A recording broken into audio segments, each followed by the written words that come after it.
Buen día, amada iglesia. El Señor Dios Todopoderoso nos ha convocado en esta mañana para que escuchemos su voz, para que disfrutemos de su presencia real, viva. Nos gozamos en la lectura, en la proclamación, en los cantos, en las oraciones, en la comunión unos con otros.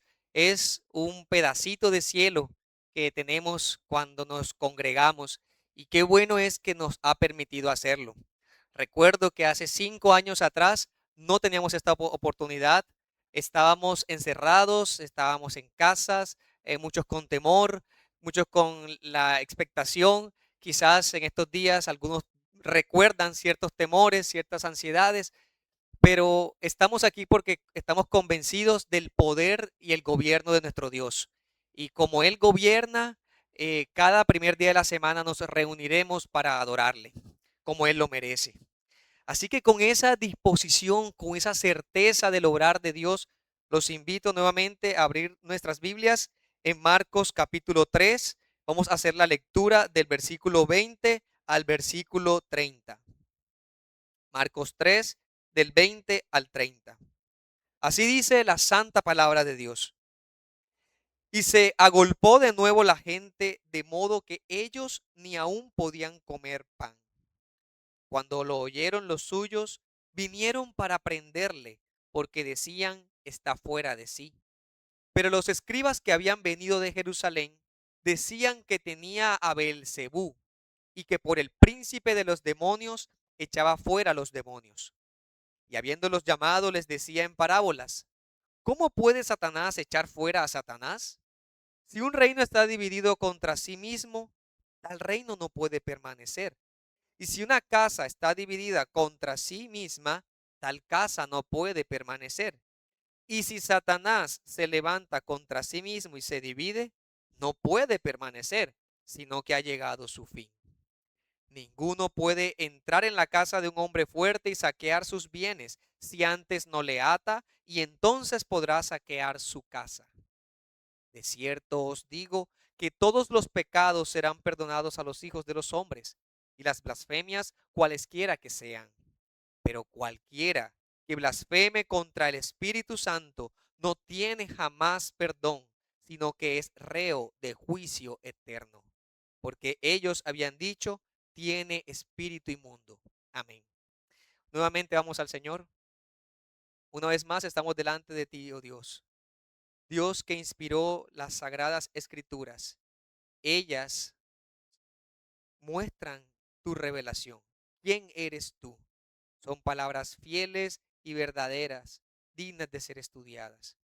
Hoy queremos escuchar tu voz de verdad, para que nos hables conforme a la sana enseñanza. Dirígenos con el poder del Espíritu Santo y la obra que hace en medio nuestro. Amén y amén. En un libro de C.S. Lewis llamado Mero Cristianismo, se popularizó un argumento apologético. Apología tiene que ver con la defensa de la fe, en favor de la divinidad de Jesucristo. Eso se conoció como el trilema de Lewis. No sé qué tan familiar sea para nosotros. Trilema de Lewis. ¿Y qué afirma este trilema? Jesús, al afirmarse ser Dios, solo podía ser un loco, un mentiroso o el mismo Señor Dios, eliminando la opción de que fuera solo un gran maestro moral. Para la época en que Lewis escribe esto estaba algo en prominencia, o sea, era común llamar a Jesús un gran maestro, y por eso él plantea este trilema. O Jesús es un loco, o es un mentiroso, o realmente es Dios. Esas tres condiciones no se pueden conciliar entre sí. Si es un hombre loco afirmando ser Dios, entonces eso refleja una enfermedad mental, refleja un problema en la psiquis. O si dijo mentiras, está implicando que hay una malicia, quiere engañar a las personas diciendo que él es Dios. O realmente es el Hijo de Dios. Una de esas tres. Ahora, en el Evangelio de Marcos hemos visto, bueno, el primer versículo dice que Él es el Hijo de Dios. Y entonces cuando él empieza a predicar, encontramos demostraciones de poder. Todo el capítulo 1 y el capítulo 2 hemos visto a Jesús actuando con autoridad, sanando enfermedades, echando fuera demonios. La multitud que está viendo estas cosas tiene que tomar una decisión. ¿Quién es Jesús? Es el conflicto que tiene. El texto anterior, en el versículo 19, terminó diciendo, y vinieron a casa. Y recuerden que eso había pasado posterior a la elección de los 12 discípulos y apóstoles.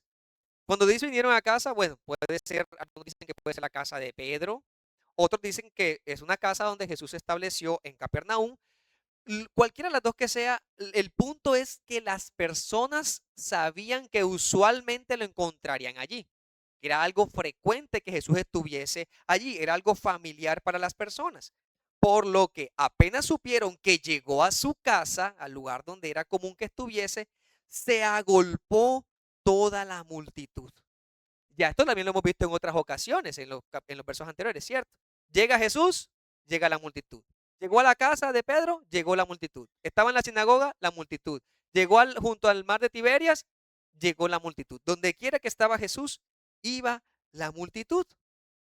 Por lo que ahora se nos está planteando una condición que las personas tienen que asumir respecto a Jesús. Una de estas tres. Es como cuando nosotros decimos, Jesús los ha puesto entre la espada y la pared. ¿Qué afirmará la multitud que es Jesús?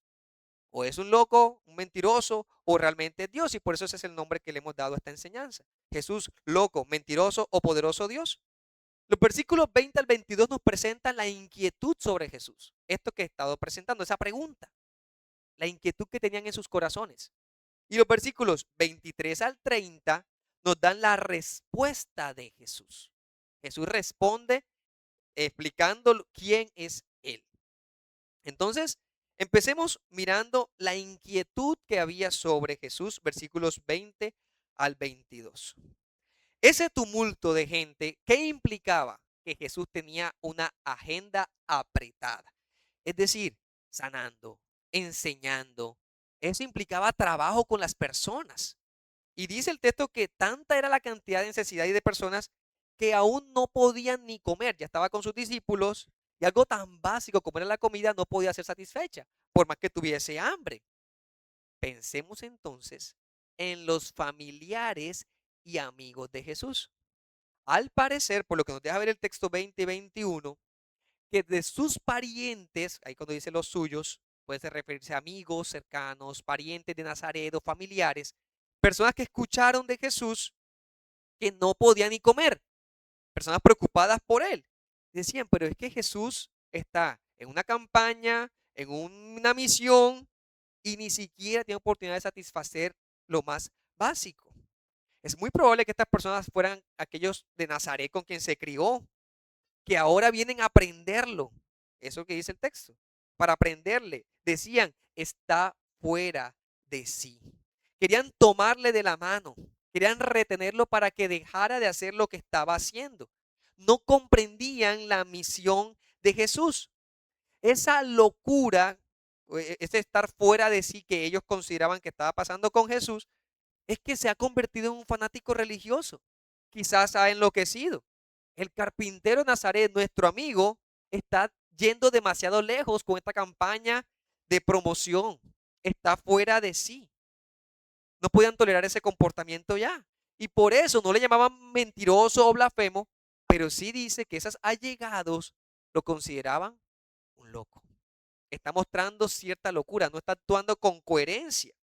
Porque es que mire las cosas que está pasando con Jesús. Si miramos lo que ha hecho Jesús, parece contradecir su propio ministerio. En el capítulo 1, versículos 36 al 38, dice que Jesús, cuando veía que muchas multitudes le apretaban, le buscaban, entonces se iba a predicar a otras partes. O sea que si quería un ministerio próspero, pues no estaba haciendo lo que era, porque se estaba yendo a otros lugares, en vez de aprovechar esa fama con los que estaban a su alrededor. En el capítulo 2, versículo 7 dice que Jesús perdonaba pecados como Dios podía hacer.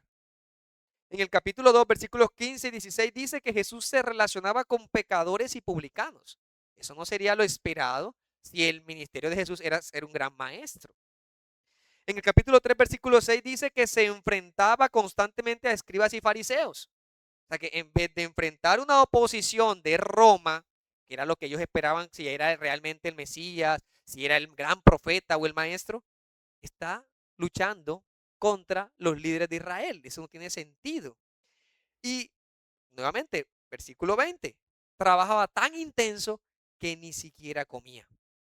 Desde la perspectiva humana, este hombre había perdido el juicio. Cristo era incomprendido por su familia, no comprendían la razón de su misión. En Juan capítulo 7, versículo 5, dice, nos aclara que ni aun sus hermanos creían en él. Jesús al menos tenía 4 hermanos varones, más las hermanas que registra el texto. Más adelante Marcos nos va a dar los nombres. Y aquí dice Juan en el 7:5 que ni siquiera creían en él. Claro, lo ven como un loco porque dice, este ha tomado una idea teológica y se ha vuelto fanático de ella. No podemos comprender hasta qué punto ellos entendían su locura, pero lo que sí está claro es que ellos veían a Jesús apasionado por su ministerio, dispuesto a ejecutar una misión, aunque ellos no lo entendían y decían, Jesús está fuera de sí, necesitamos nosotros ayudarlo a que se calme. Vamos a agarrarlo para ver si baja esa emoción. Entonces, fíjense la consecuencia de tomar a Jesús como un loco. Necesita ayuda nuestra para que se calme, impedir que continúe ese ministerio como lo está llevando. No obstante, el texto nos presenta ahora otro grupo también con sus propias inquietudes. En el versículo 22 nos habla de los escribas. Fíjense, con lo que está pasando con Jesús, ya habíamos leído aquí que de Galilea, de Jerusalén, de Tiro, de Sidón, de Decápolis. O sea, aunque estaba en Galilea trabajando, venía gente de otras partes a escuchar a Jesús, por lo cual despertó el interés de las principales autoridades en Israel. ¿Y dónde se encontraban? En Jerusalén. Entonces, de Jerusalén mandan una comisión hasta Galilea. De hecho, hay que decir que Jerusalén era una montaña elevada, el templo era la montaña más elevada y más visible, y para ellos todo lo que no fuese Jerusalén era más bajo, tanto geográfica como mentalmente, la consideración que tenían de los otros. Entonces ellos van hasta Galilea para corregir el problema que se está presentando con este hombre que afirma ser Dios y que está haciendo cosas en nombre de Dios. Los escribas van hasta allá para ver lo que Jesús está haciendo, emitir un juicio, llevar una información apropiada y poder incluso acusarle. Entonces, de acuerdo al relato de Mateo, capítulo 9, 32 al 33, es el pasaje paralelo de este texto que nos ayuda como a comprender un poco más la situación. Dice que Jesús acababa de expulsar el demonio a una persona. Y ese demonio hacía que esa persona fuera sorda y muda. Y los escribas estaban allí. Cuando los escribas ven esto, entonces no pueden negar el milagro, ¿verdad? Porque de hecho, ellos sabían que el Mesías haría milagros. Elías, Eliseo en la historia de Israel hicieron milagros, hombres de Dios. Pero con Jesús estaba pasando es que los milagros de Jesús eran mucho más abundantes, eran mucho más profundos que lo que podíamos estudiar de los milagros hechos por los profetas. No había nada igual. Esas obras de Jesús causaban tal admiración en las personas que se esparció su noticia y por eso mandan la comisión de los escribas. Pero aunque todos estaban convencidos o podían saber que había pasado milagros allí, realmente pocos creían en él. Y miren que eso es una situación común a las personas. Las personas pueden asombrarse de los milagros que pueda ocurrir cuando Dios permite una sanidad milagrosa, es decir, fuera de las leyes naturales que Él ha puesto. Pero eso no convierte a nadie. Los corazones siguen incrédulos, no al poder de Dios, sino a la salvación de Dios a través de Jesucristo.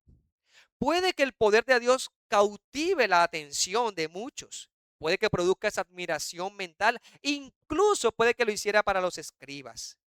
Pero su mente no creía en Cristo Jesús. No creían que Él tenía ese poder. Por lo tanto, el que llegó a creer en Cristo o a llegar a la iglesia buscando esos portentosos milagros y sanidades, así como llega, así se enfría y así se va. Porque no estaba buscando a Cristo, sino esos milagros. ¿Ya? Siempre hubo esa cantidad de personas alrededor de Jesús, pero pocos convertidos. ¿Cuántas personas? Más de 5,000 en una ocasión, más de 4,000 en otra ocasión. ¿Cuántos estaban en el aposento alto cuando empezó la iglesia en Pentecostés? 120. 120. Hay una gran diferencia entre todos aquellos que le seguían a Jesús y los que realmente estaban convencidos de que Jesús era el Cristo y es el Cristo. Lo mismo pasa hoy. Creen que Cristo puede cambiar situaciones. Hoy muchas personas dicen, Cristo puede cambiar mi situación, puede traer sanidad, puede traer paz, pero pocos realmente se convierten a Él, se arrepienten y miran a Cristo. Ninguno de estos líderes podría negar las obras que hacía el Señor. La sanidad del paralítico, la curación del leproso y todas las demás cosas proféticas que están ahí escritas. Ello exigía, que se reconociera a Jesús como el Cristo de Dios. Pero saben que incluso luego de su ascensión, resucita, asciende a los cielos, aún estos hombres, fariseos, escribas, usted lo puede leer en Hechos, no negaban las señales, pero decían, no hablen en su nombre. Este hombre cojo fue liberado por el nombre de Cristo. No prediquen en ese nombre. ¿Ve? Se puede reconocer que Jesús es el Señor. Alguien puede decir, yo sé que Jesús es el Señor y Jesús es Dios. Y aún así permanecer en incredulidad. Porque el orgullo se interpone allí. El orgullo humano. El mismo corazón rebelde que está más atento a sí mismo, ya sea su popularidad, ya sea su bienestar. Los escribas eran de ese tipo. Estaban cómodos con la posición que tenían. Y por eso es que llegaron a hacer estas terribles acusaciones. Decían que Jesús era un mentiroso. Sus familiares decían que Jesús era un loco. Ahora estos dicen que Jesús es un mentiroso. ¿Y cuál es la mentira? Jesús no actúa por el poder de Dios, sino por el poder de Beelzebú, el príncipe de los demonios. No es sino aquí el impulso diabólico que les estaba dominando a estos escribas. Querían ellos ser los mentirosos realmente, al engañar al pueblo de las obras que veían y escuchaban, porque estaban afirmando que Jesús no estaba lleno del Espíritu Santo, como en el bautismo se había hecho ver, sino que estaba lleno de Beelzebú. Y bueno, Beelzebú es una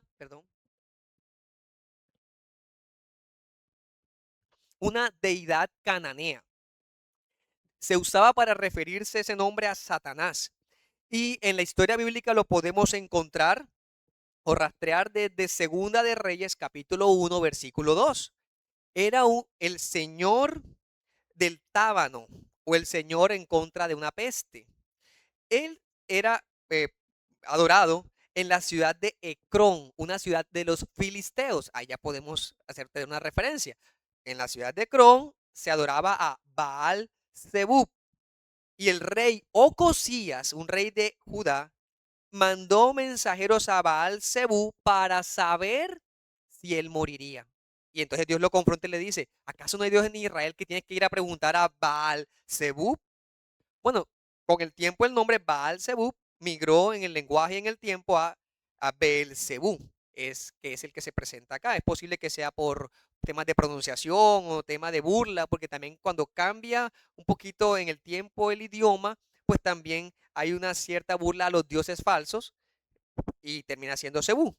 Lo cierto es que los escribas, ¿qué estaban queriendo decir aquí?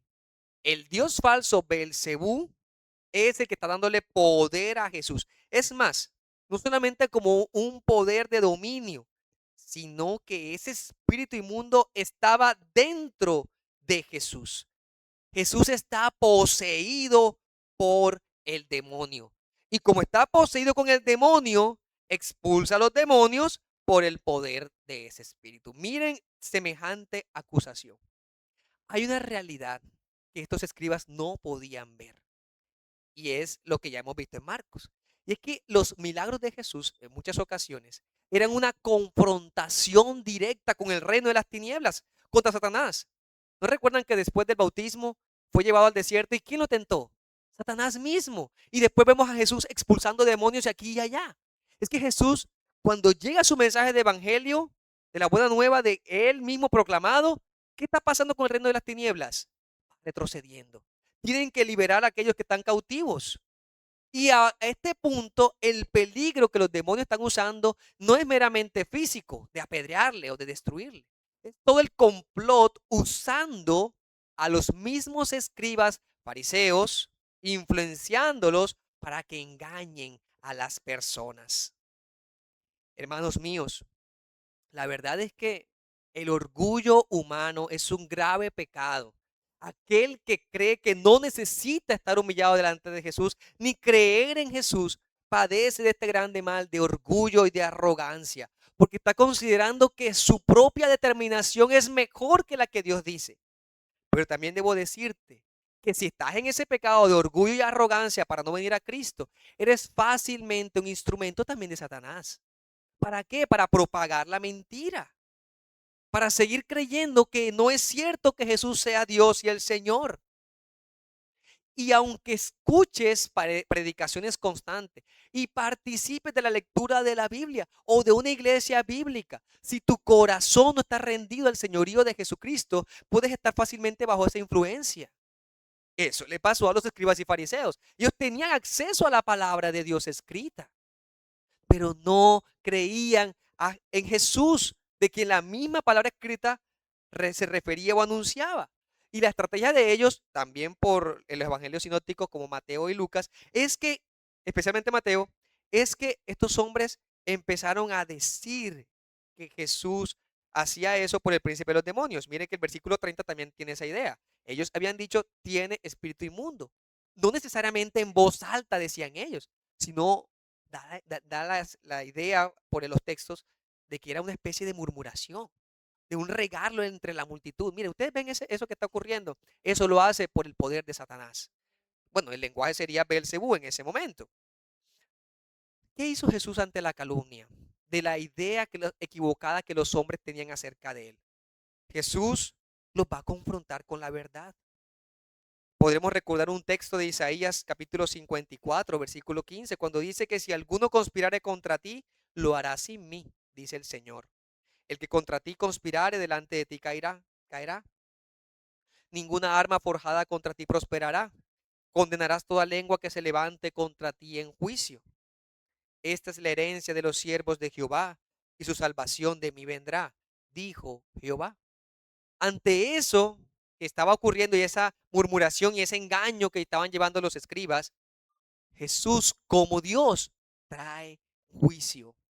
Y vamos a ver entonces la respuesta de Jesús precisamente ante estas acusaciones, ante estas inquietudes. Versículos 23 al 30. Claramente el texto nos dice que el lenguaje que va a usar Jesús es un lenguaje parabólico. Va a usar parábolas. Y las parábolas son ese tipo de ilustraciones o ejemplos de la vida cotidiana para hacerle ver a las personas lo inconsecuente de esa acusación, ¿ya? Para hacerle ver que es absurdo lo que ustedes están diciendo, que él está poseído. Y Jesús no lo va a hacer de forma de murmuración, él lo va a hacer en voz alta, y el texto también deja ver eso por el tipo en el idioma.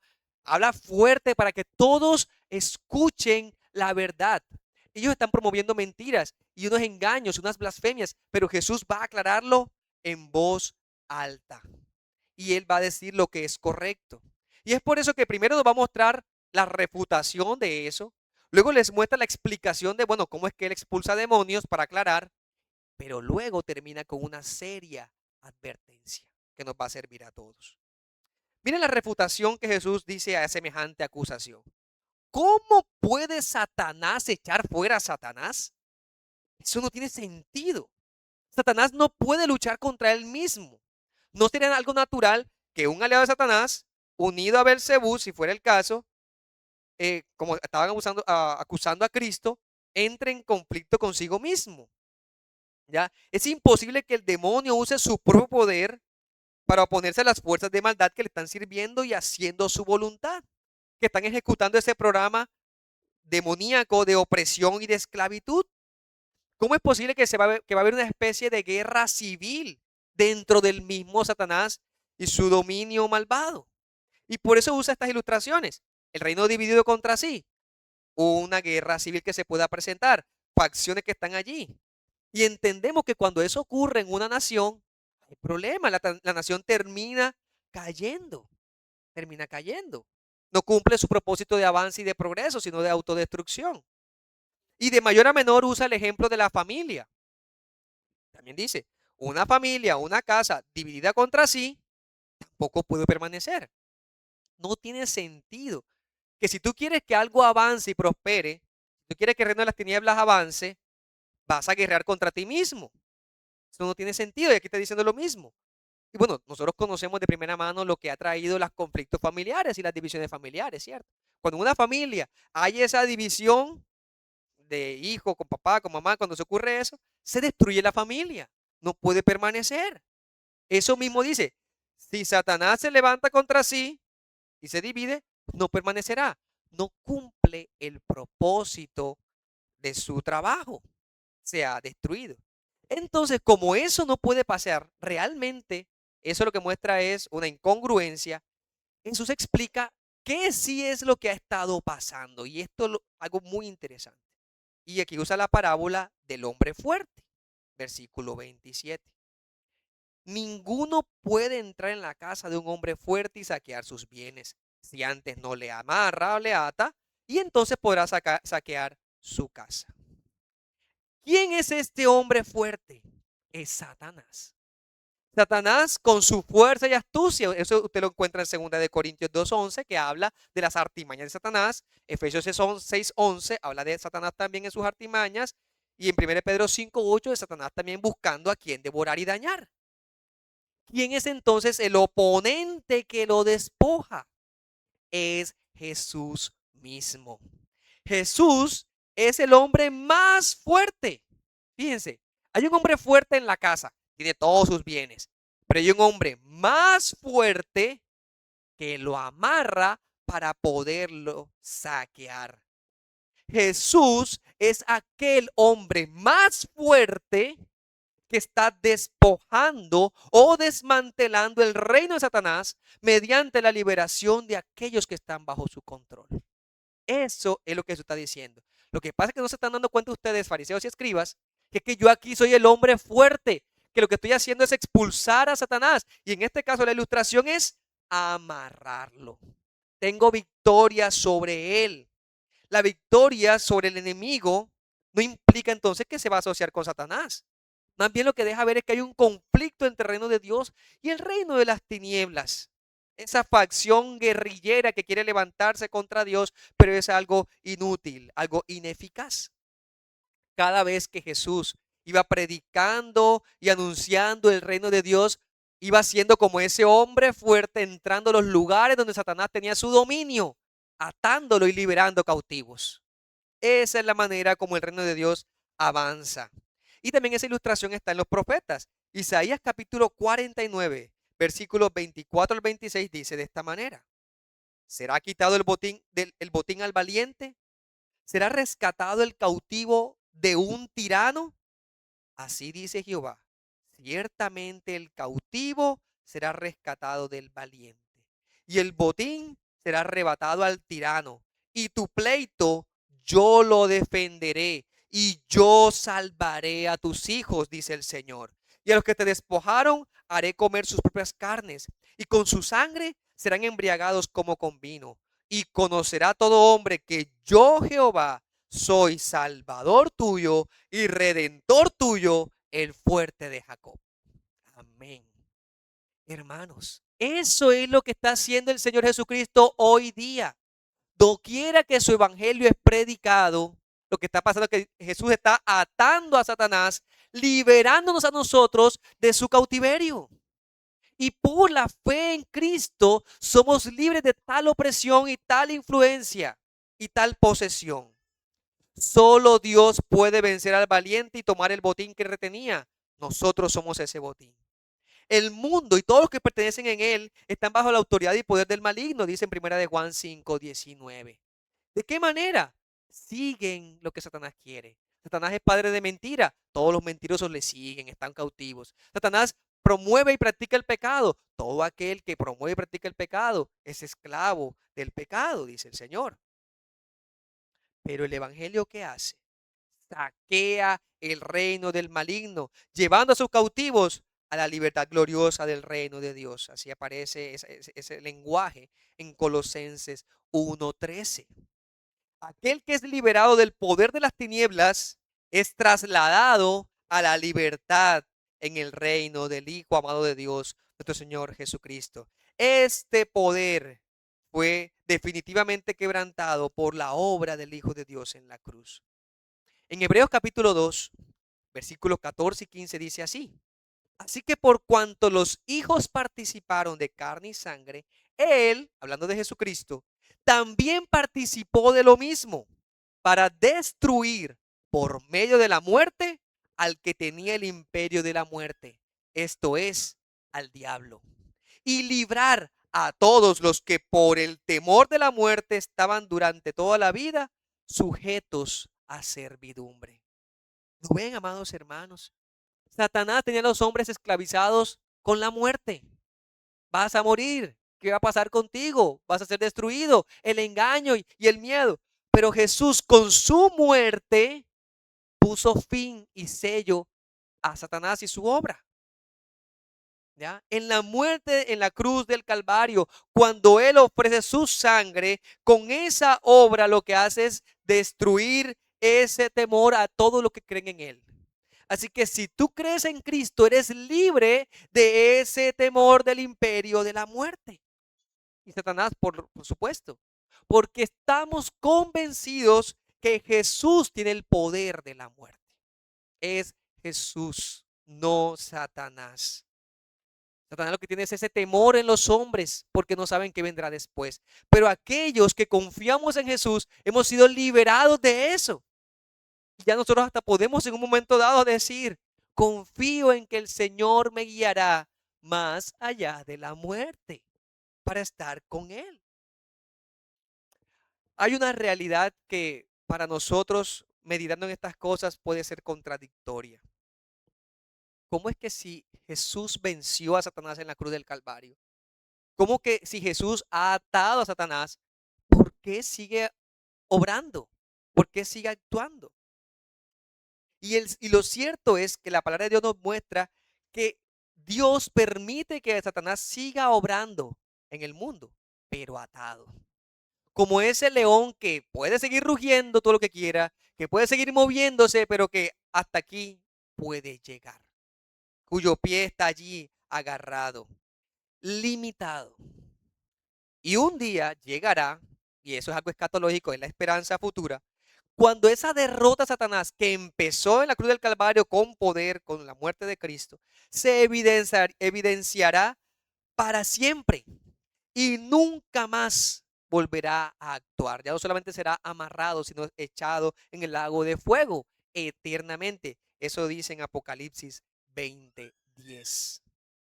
20:10. Ahora, Jesús ha aclarado entonces, Satanás, yo no puedo actuar en nombre de Satanás porque sería una guerra civil de Satanás. ¿Cierto? Ese es el punto. Luego Jesús ha dicho, yo he vencido a Satanás y expulso a los demonios porque yo soy ese hombre más fuerte. Pero les digo ahora que ustedes están en una grave condición. Y esa es la exhortación final que les da. Porque ustedes han interpretado mal las cosas y se han engañado y han engañado a otros.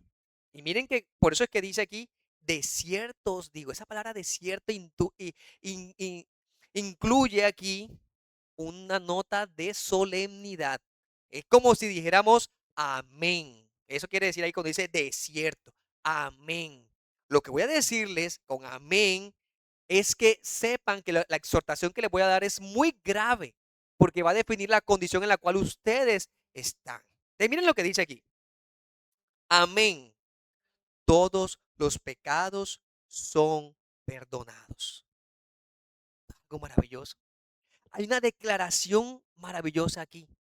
Jesús está diciendo, los pecados de la juventud y de la ancianidad, los pecados de obra, de lengua y de imaginación, los pecados de los perseguidores como Saulo, los idólatras como Manasés, los que blasfemaron como Pedro, los que negaron a Jesús como Pedro, los enemigos declarados de Cristo, los judíos que lo crucificaron, los pecados de los que abandonan a Cristo. Dios como Padre está diciendo, todos los pecados pueden ser perdonados. La sangre de Cristo es poderosa para lavar todos los pecados. Jesús, con su justicia, puede cubrirlos todos y ocultarlos a los ojos de Dios. Ese es un lenguaje bíblico cuando se usan esos términos. Incluso cualquier pecado o blasfemia tiene garantía de ser perdonado cuando el pecador se arrepiente. Hay abundancia de gracia y perdón pleno y generoso para todo aquel que cree. Eso lo dice la Escritura. En Hechos 13, 38 y 39. Mire lo que dice. Sabed pues esto, varones hermanos, por medio de él se os anuncia perdón de pecados. Y todo aquello de que por la ley de Moisés no podía ser justificado, en él es justificado todo aquel que cree. Solamente en Jesús todo pecado es perdonado. Todo pecado es perdonado. El Salmo 36:5 dice, Jehová, hasta los cielos llega tu misericordia y tu fidelidad alcanza hasta las nubes. En la predicación de Pedro, en Hechos capítulo 2, luego de su sermón, la gente dice, ¿qué haremos? ¿Y qué le había acusado a Pedro? Ustedes fueron los que prendieron a Jesús y lo mataron. Arrepiéntanse. Y creyeron 3,000. Fueron perdonados. Aquellos que habían gritado, crucifícale, quizás 2 meses antes, sacando cuentas aproximadas, 2 meses antes en Jerusalén habían gritado, crucifícale. Ahora muchos de ellos encontraron perdón, porque el Señor nuestro Dios es amplio en perdonar. En Isaías 1:18 dice, venid luego, dice Jehová, y estemos a cuentas. Si vuestros pecados, eh, eh, si vuestros pecados fueren como la grana, como la nieve serán emblanquecidos. Y si fueren rojos como el carmesí, serán blancos, serán blancos. Quizás a veces nos sentimos desfallecidos, indignos o abrumados por nuestros pecados. Puede que tú saques cuenta y dices, yo no merezco el perdón de Dios. Pero si verdaderamente te acercas a Cristo, tus pecados son perdonados. Eres libre de tu deuda. Dios los apartará de su vista. En el lenguaje bíblico, los borrará del libro de memoria. Y en otro lenguaje bíblico, los echará al fondo del mar. No obstante, hay una advertencia aquí. Y por eso el amén. Todos los pecados serán perdonados a los hijos de los hombres y las blasfemias cualquiera que sean. Pero cualquiera que blasfeme contra el Espíritu Santo no tiene jamás perdón, sino que es reo de juicio eterno. Hay un pecado imperdonable, el pecado en contra del Espíritu Santo. Y con esto hay que hacer algunas aclaraciones. La primera que quiero dar es que no existe ninguna diferencia en la deidad ni en la dignidad de las tres personas. O sea, no podemos pensar que pecar contra el Padre es diferente en nivel y en gravedad que contra el Hijo o contra el Espíritu Santo. Aunque en el pasaje paralelo de Mateo, sí dice que si blasfema contra el Hijo ni siquiera es como blasfemar con el Espíritu Santo. Entonces, si no hay una diferencia, ¿cuál es la aclaración que hay que hacer? Aquí va el punto. La multitud estaba asombrada por los milagros y la autoridad de Jesús. ¿Será que Jesús es el Mesías? Jesús es un hombre superior, podían decir. Jesús ha hecho milagros, ha hecho sanidades. Pero ¿será Jesús realmente el Mesías? Porque es que el Mesías sería un gran libertador. Él vencería a los romanos. Él establecería su reino. Pero Jesús no ha hecho nada de eso. Jesús lo que ha hecho como manso y humilde, disputando contra los líderes religiosos, haciendo sanidades, haciéndonos bien. Pero de allí a ser el Mesías, entonces aquí es un terreno apropiado para que los escribas ingresen sus mentiras y acusen a Cristo de la naturaleza de sus obras.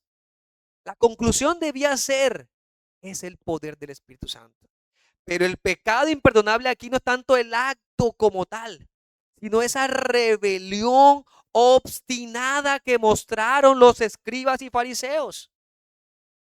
Esa rebelión obstinada que considera al bien como el mal y el mal como bien.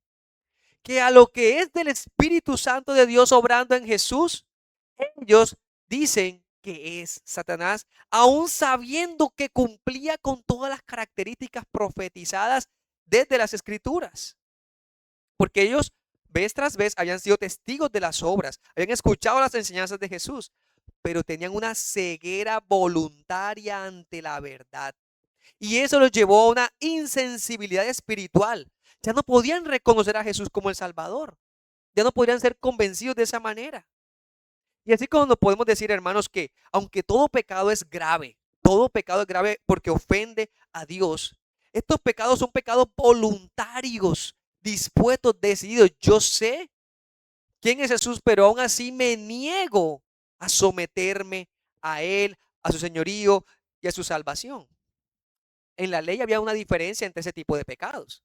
En la ley habían pecados que llamaban los pecados involuntarios, ya sea por falta de debilidad espiritual o por ignorancia.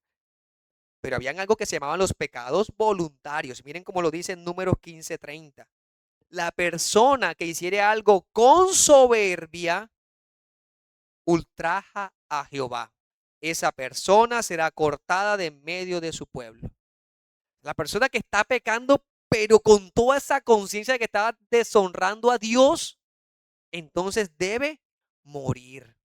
Es ese pecado hecho con mano altiva, con brazo remangado, con puño extendido, diciendo contra Dios, me rebelo contra ti, aunque sé quién eres tú. Y en la aplicación a la situación que está pasando aquí con Marcos, es que ellos están escuchando de Jesús el mensaje. Él está diciendo que tienen que creer en Él, que tienen que arrepentirse de sus pecados, que deben venir a Él, confiar en Él como el Salvador. Y ellos dicen, no, tú estás actuando es por Satanás. Una rebelión consciente, soberbia a Dios. Así que si es así el pecado imperdonable, pues como cristianos no deberíamos estar buscando si lo hemos cometido o no. Porque ese pecado refleja incredulidad y falta de arrepentimiento.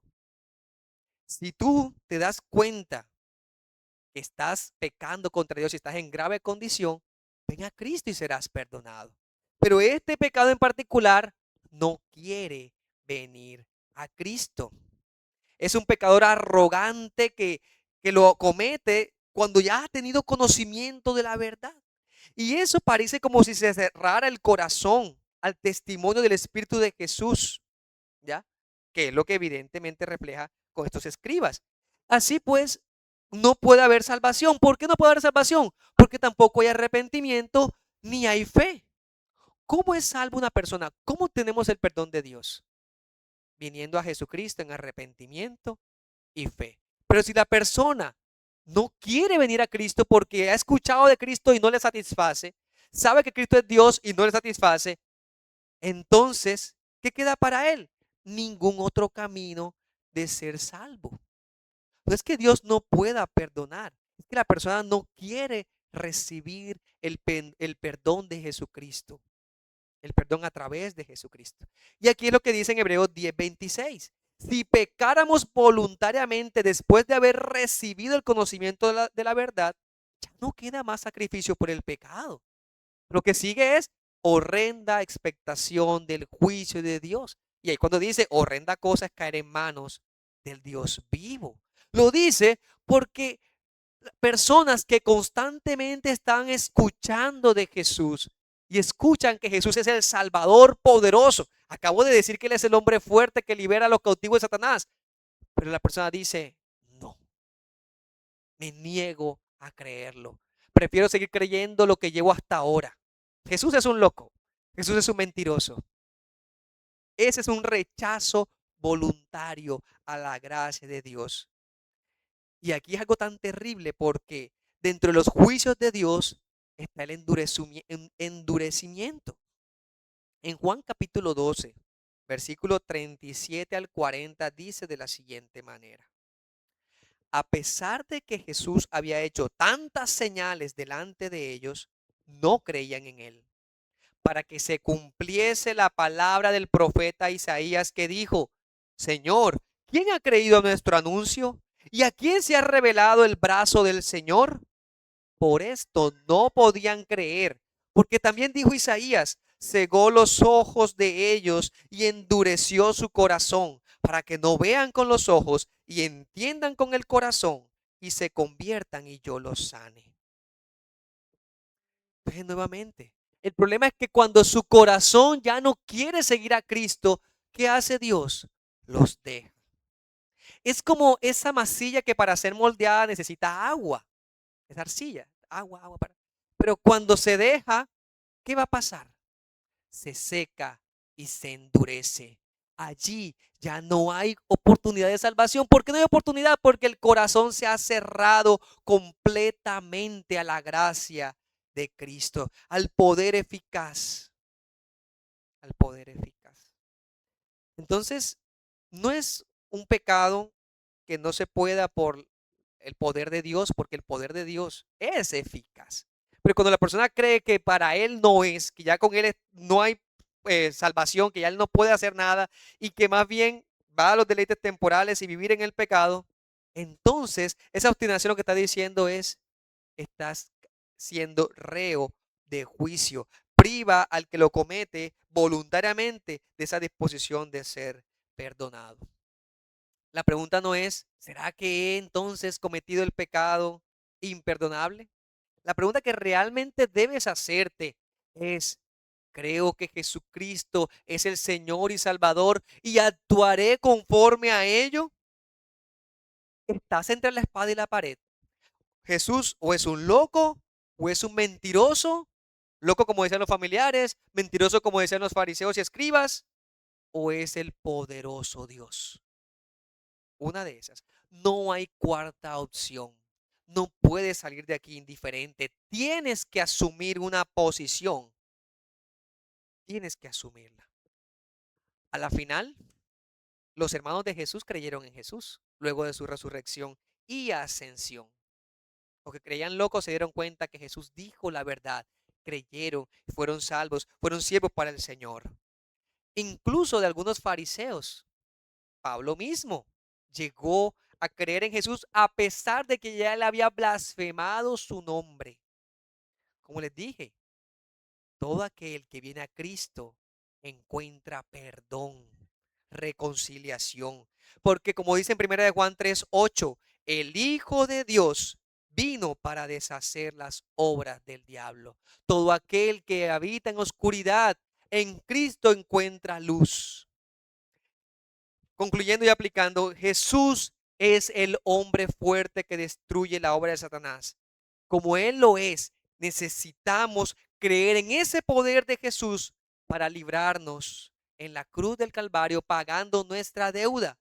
Y si tú estás en esa duda, si aún no has vivido para Cristo, necesitas venir al Calvario en arrepentimiento y fe. Y en el Calvario, ¿qué vas a encontrar? Jesús en la cruz clavado, sí, derramando su sangre por ti, pero luego la vas a encontrar vacía. Y te vas a ir a la tumba donde Jesús fue enterrado. ¿Y qué la vas a encontrar? Vacía, porque se levantó. Y cuando digas, ¿dónde estás, Cristo mío, Salvador de mi alma? Lo vas a encontrar en el cielo sentado a la diestra de Dios Padre, diciéndote, yo he vencido. Y como yo he vencido, si crees en mí, tus pecados son perdonados. Eso es real. Si sientes que has cometido pecados tan graves en toda tu vida, recuerda, bienaventurados los pobres en espíritu, porque de ellos es el reino de los cielos. Y bienaventurados los que lloran, porque recibirán consolación. Así que te animo, amigo y amiga, no endurezcas tu corazón, porque Dios no ha endurecido su corazón para salvarte. Él es amplio en perdonar. Pero también le digo a mis hermanos, seamos diligentes en vivir con el llamado a la victoria que tenemos en Cristo. Y la victoria que tenemos en Cristo nos hace estar seguros de la vida eterna. Ya no recibiremos ninguna condenación, ni en la vida presente ni en la venidera. Por lo tanto, debemos ser diligentes para testificar de Cristo.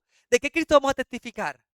Del Cristo poderoso, del Cristo fuerte, del Cristo que ha vencido, que ya ha vencido. Y eso debe dar para nosotros la convicción de hablar su evangelio. No vamos a lisonjear a las personas. No vamos a adorar a las personas con lo que ellos quieran escuchar. Algunos no quieren escuchar de un infierno eterno porque dicen que Dios es amor. Y Dios es amor eterno, pero Dios es eterno y hay un cielo eterno y hay un infierno eterno.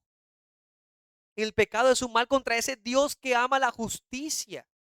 Hermanos, confiemos en esa verdad de que Cristo es Salvador, de que Cristo Él llama hacia sí y que Él pagó el valor infinito por sus consecuencias. Así que la profundidad de los sufrimientos de Cristo nos ayuden a confiar en las profundidades de nuestra propia salvación. Y que este sea un pasaje que nos ayude a ver cómo Cristo actúa en nuestra vida como ese poderoso fuerte que ha vencido y que nos sigue llevando de victoria en victoria. Gloria sea a Cristo, nuestro hombre fuerte, nuestro libertador. Vamos a orar. Oh Señor, gracias damos a ti por este mensaje. Los escribas, por su obstinado corazón, querían negar la realidad que estaba frente a sus ojos y la acusación que utilizaron fue la más grave.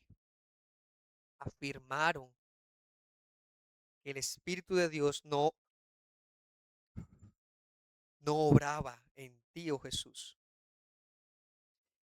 Creyeron que era por obra del enemigo, del diablo, y con ello mostraron su corazón endurecido, buscando cualquier explicación, por más ilógica que fuera, para no venir a ti.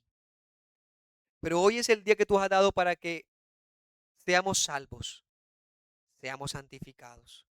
Hoy es el día en que escuchando este mensaje podemos decir, mi Cristo ha vencido por mí. Y ya no vivo bajo el reino de las tinieblas, sino vivo en el reino de nuestro amado Señor Jesucristo, quien se entregó, quien nos salvó, quien nos rescató.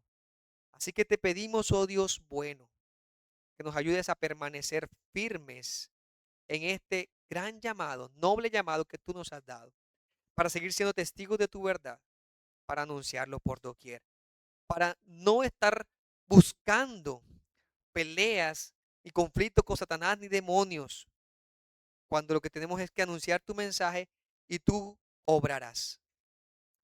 Esa es la certeza que tenemos, la confianza que tenemos en ti.